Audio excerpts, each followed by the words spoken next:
YCP MLC Anantababu police custody బుధవారంతో ముగిసింది. దళిత డ్రైవర్ వీధి సుబ్రహ్మణ్యం హత్య కేసులో సాక్షులను బెదిరించిన ఆరోపణలపై అరెస్టైన అనంతబాబును సర్పవరం పోలీసులు ఒకరోజు కస్టడీలో విచారించారు. దళిత డ్రైవర్ వీధి సుబ్రహ్మణ్యం హత్య కేసులో సాక్షులను బెదిరించిన ఆరోపణలపై అరెస్టైన అనంతబాబును సర్పవరం పోలీసులు ఒకరోజు కస్టడీలో విచారించారు. మొబైల్ కోర్టు అనుమతితో మంగళవారం నుంచి బుధవారం మధ్యాహ్నం వరకు విచారణ కొనసాగింది. విచారణ అనంతరం ఆయనను కాకినాడ ప్రభుత్వాసుపత్రిలో వైద్య పరీక్షలు నిర్వహించి కోర్టులో హాజరుపరిచి రాజమహేంద్రవరం సెంట్రల్ జైలుకు తరలించారు.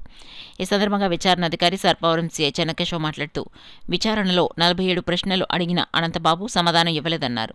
ఆయన మొబైల్ ఫోన్ పాస్వర్డ్ గుర్తులేదని చెప్పడంతో ఫోన్ను ఫోరెన్సిక్ ల్యాబ్ కు పంపినట్లు వెల్లడించారు. ప్రకారంగా అతన్ని యాజ్ పర్ లా మనం ఇంట్రాగేషన్ చేసాం.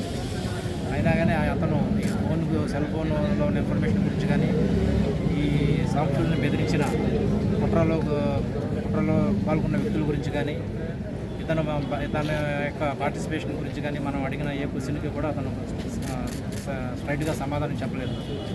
నాకు సంబంధం లేదు, తెలియదు, గుర్తులేదు అనే సమాధానాలు చెప్పారు. అదే విషయాన్ని మనం కోర్టుకి సబ్మిట్ చేస్తున్న రిపోర్ట్లో తెలియజేసుకుంటూ ఆ కస్టడీ మరో గంటలో ముగుస్తుంది కాబట్టి ఎవరో థర్డ్ మొబైల్ కోర్టులో అతను ప్రొడ్యూస్ చేసి మెడికల్ పరీక్షల అనంతరం మళ్ళీ తిరిగి అతన్ని సీజేల్కి హ్యాండ్ ఓవర్ చేయడానికి ప్రస్తుతం తీసుకెళ్ళడం జరిగింది. మనకి అసలు పాస్వర్డ్ చెప్పలేదు అతను కాబట్టి దాన్ని ఇప్పుడు ఫోరెన్సిక్ ల్యాబ్ పంపించి అక్కడ రిట్రైవ్ చేసుకుంటారు. సాక్షులు కూడా ఇందులో ఎవరైతే ఉన్నారో 4 సాక్షులు వాళ్ళు ప్రస్తుతానికి భయపడి కేసుకి మనకి అందుబాటులోకి రాలేదు. ఇందులో ఎవరైతే